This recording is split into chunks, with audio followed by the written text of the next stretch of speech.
Welcome to Silent Confessions, where the most intimate, forbidden, and heart-pounding stories come to life. Tonight, we dive into a story that will leave you breathless.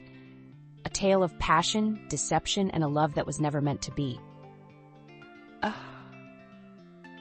perfect life, a loving husband, a future set in stone, until one glance, one touch, changed everything. What happens when you cross the line between right and wrong? What happens when temptation becomes impossible to resist? A wife, a best friend, and a secret so dangerous it could destroy everything. Watch till the end, because this story only gets hotter. And trust me, you won't want to miss what happens next. Tell me, have you ever felt trapped in a perfect lie? Drop your thoughts in the comments, hit like, subscribe, and turn on notifications so you never miss a confession that will set your heart racing. Because next time, it gets even hotter. David, my husband, was always absent, either lost in work, locked away in his office, or glued to his phone, as if I had become nothing more than a shadow in the home we had built together. Our conversations had dwindled into routine exchanges. What's for dinner? Did you pick up the dry cleaning? Brandon's college plans. Nothing more, nothing less.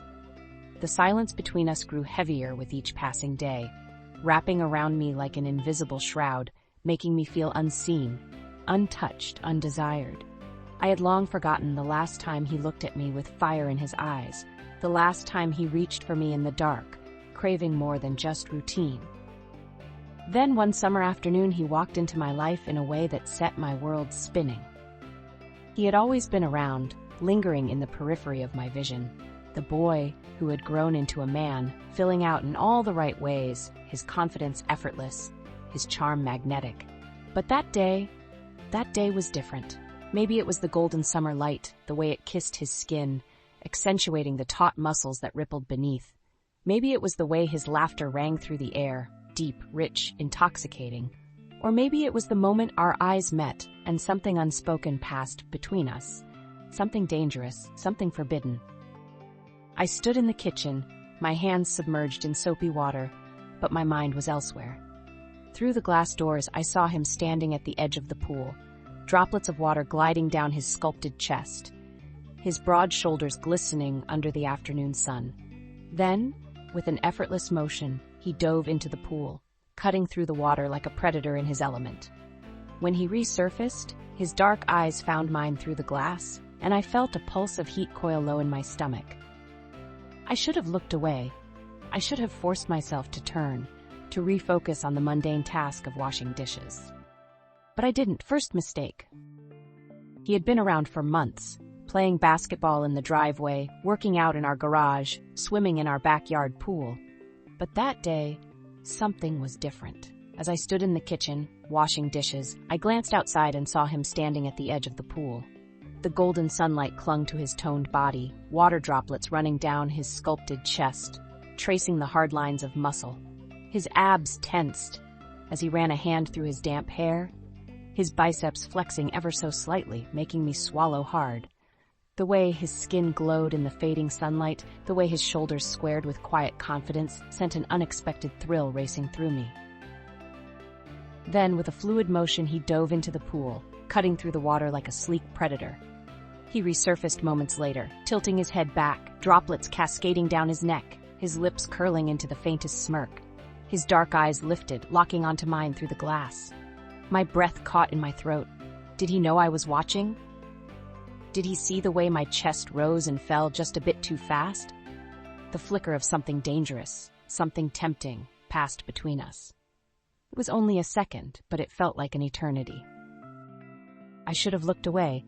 I should have forced myself to focus on anything but him. I should have turned my back, washed the dishes, and gone on pretending. But I didn't. Instead, I lingered, watching as he pulled himself out of the water, droplets glistening on his chiseled frame. His muscles rippled with each movement, his skin bronzed and slick under the dimming sun. He ran a towel through his hair, the fabric skimming over his body in slow, methodical strokes. My fingers curled around the counter's edge, my pulse hammering against my ribs. And that was my first mistake. The next few weeks, I became painfully aware of his presence. The way his deep laughter filled the house, the scent of his cologne lingering in the air long after he had gone, the way his gaze held mine a fraction longer than necessary. Every brush of his shoulder as he passed, every accidental touch felt like a spark against my skin, igniting something I wasn't prepared to confront. One evening, as I stood folding laundry by the window, I saw him and Brandon playing basketball. Their shirts were off, sweat glistening on their skin, their muscles flexing with every movement. The way Leo's toned body twisted with each jump, the way his hands gripped the ball with such effortless confidence, it made my breath hitch in my throat. Then it happened. He caught me watching, his dark eyes locked onto mine, and for a moment, time slowed. He didn't look away. Instead, his lips curled into a knowing, teasing smirk that sent a rush of heat surging through me. My stomach clenched, a strange thrill racing up my spine. My breath faltered, and I quickly turned away, pressing a hand to my chest to steady my heartbeat. But the damage was already done. That night, I lay awake, staring at the ceiling, my body restless, my mind betraying me with thoughts I shouldn't be having. Thoughts of his hands, his touch, the way his smirk made me feel alive again. My skin burned at the memory, guilt tangling with desire in a way that left me breathless. Later that night, as I cleaned up after dinner, Leo appeared in the doorway of the kitchen. His presence filled the space, making the air feel thick, charged, dangerous. He leaned casually against the doorframe, his arms crossed, watching me in silence for a moment before speaking. "Need any help?" he asked, his voice smooth, deep, laced with something unspoken. "No, I've got it," I replied, not daring to meet his gaze. But he didn't leave. Instead, he leaned against the counter, watching me. "You work too hard," he said softly. "Someone should take care of you for a change." My hands trembled as I gripped the dish towel. No one had spoken to me like that in years. A shiver ran down my spine, and I should have ended it right there, walked away, broken the tension that was suffocating the space between us. But I didn't. That night, David and Brandon left for a basketball game in the city. The house was unusually quiet, except for him. Leo had stayed behind, claiming he wasn't much of a sports fan. The flicker of a smile he sent my way before Brandon left had my stomach tightening, anticipation winding through my veins like a slow burn. I was curled up on the couch, a book in my lap, though I hadn't processed a single word. My fingers idly traced the edges of the pages, my mind elsewhere, my pulse unsteady. Then I heard the soft sound of footsteps approaching from behind. "Mind if I join you?" I looked up. He stood in the doorway, a glass of water in his hand, his eyes locked onto mine with an intensity that sent a shiver through me. The dim light from the kitchen cast shadows over his features, highlighting the sharp angles of his jaw, the quiet confidence in his stance. He didn't move until I nodded, unable to trust my voice. He walked over, lowering himself onto the couch beside me, closer than he ever had before. The air between us was thick, electric, buzzing with something neither of us dared name. My skin tingled with anticipation, my pulse racing wildly. The scent of his cologne, dark and musky, filled my senses, drawing me further into the dangerous game we were playing. "You seem nervous," he murmured, his voice lower than before, a husky undertone laced with something dangerous, something knowing. He reached for his water, his forearm brushing against my own, sending a ripple of awareness through me. "I'm fine," I lied, though my hands trembled slightly in my lap. The book was long forgotten, abandoned in the space between us, a flimsy excuse for distraction. He exhaled slowly, watching me.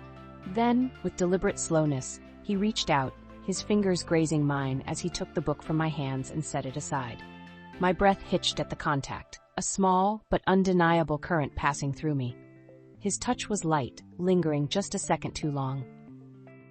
"You don't have to pretend with me, Emily," he whispered, his voice wrapping around my name like silk. His fingers traced a slow, teasing path along my wrist before retreating, leaving a trail of heat in their wake. I swallowed hard, my heart hammering against my ribs. Every nerve in my body was alive, attuned to the space between us, to the magnetic pull of something forbidden, something we were no longer trying to resist. The way he said my name, soft, intimate, sent a wave of heat pooling low in my stomach. My heart pounded as I forced myself to look away, but he wasn't having it. His fingers traced a slow, deliberate path up my arm, igniting a fire I had long thought extinguished. "I can't," I whispered, my voice barely audible. "You can," he countered, his gaze burning into me. "I know you feel it too." And I did. The dam broke. Logic evaporated.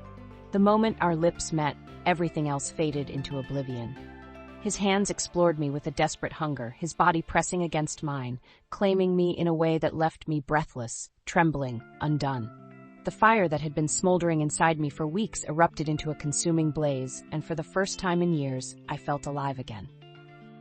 For weeks we lived in stolen moments, secret glances, furtive touches, nights wrapped in tangled sheets, whispering each other's names like a prayer, bodies entwined in the dim glow of the moon.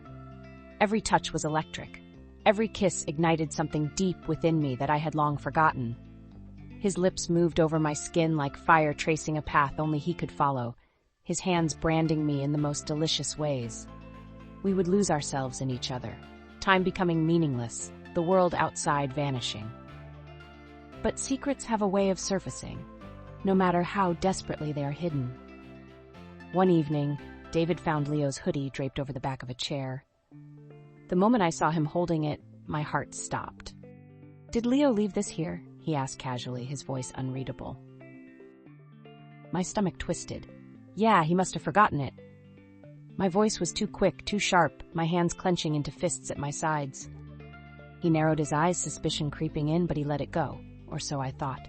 Days later, our world shattered. David walked in at the worst possible moment, Leo's hand grazing mine in the kitchen, his fingers lingering for just a breath too long. My face must have betrayed me, must have given everything away.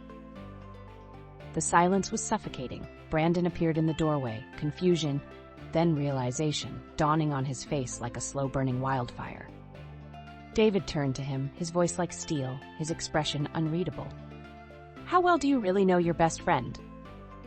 And just like that, the illusion crumbled. Brandon stormed out, his face twisted in hurt and betrayal. Leo stood frozen, shame and something else. Remorse? Replacing his usual confidence. David? He didn't yell, didn't curse. He just looked at me, as if I was someone he didn't recognize anymore. That hurt more than any words he could have thrown my way. That night he moved into the guest room, his eyes hollow, his voice cold. The chasm between us had become an unbridgeable void. And me? Months later, the fallout remains, like shards of a broken mirror reflecting the person I once was and the one I can never be again. My marriage is hanging by a thread, stretched so thin it's barely there at all. My son barely speaks to me, his eyes filled with disappointment and something far worse, indifference. And Leo? Gone. A ghost of a mistake I can never take back, a fire that burned too brightly and left nothing but ashes in its wake. Some mistakes can never be undone. Some lines once crossed can never be uncrossed.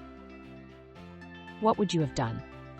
Have you ever felt trapped in a life that looks perfect from the outside but is crumbling on the inside? Have you ever been tempted by something forbidden, something that made you feel alive again? Drop your thoughts in the comments below. Don't forget to like, subscribe, and turn on notifications, because the next story, it's even hotter.